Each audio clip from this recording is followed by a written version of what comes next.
কি মন খারাপ? একটা ছোট্ট গল্প বলি, মন ভালো হয়ে যাবে।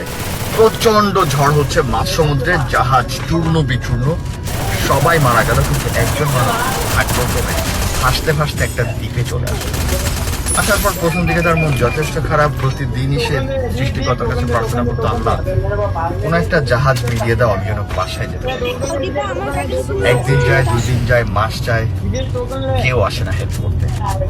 একসময় সে নিজে কিছু কাঠ খড় জোগাড় করে একটা ঘর বানালো এবং থাকতে শুরু করলো।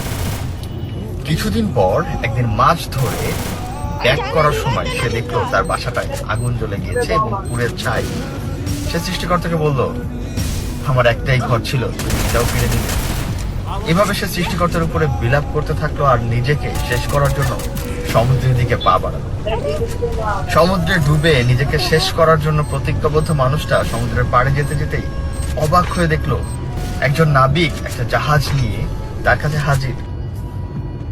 সে অবাক হয়ে জিজ্ঞেস করলো, এতদিন আমি এখানে ছিলাম, কেউ আমাকে হেল্প করতে আসেনি, আপনি কে ভাই, কোথা থেকে আসলেন? বললো, কিছু সময় আগে আপনি যে ধোঁয়া পাঠিয়ে সিগন্যাল দিয়েছেন, এর মাধ্যমে আমরা বুঝতে পেরেছি আপনি হয়তো বিপদে আছেন, তাই আমরা এখানে চলে এসেছি। আমরা সবসময় মন খারাপ করি, মাঝে মাঝে চিন্তা করি সৃষ্টিকর্তার এই ডিসিশনটা হয়তো আমার জন্য পারফেক্ট ছিল না, কিন্তু কেন উনি এমনটা করলেন? আর এভাবে নিজেকে হারিয়ে ফেলি, ব্লেম করতে থাকি, আমার ভাগ্যটাই হচ্ছে সবচেয়ে খারাপ। কিন্তু না, এটা উচিত ওইটাই যেটা হচ্ছে, এটাই সৃষ্টিকর্তার ডিসিশন।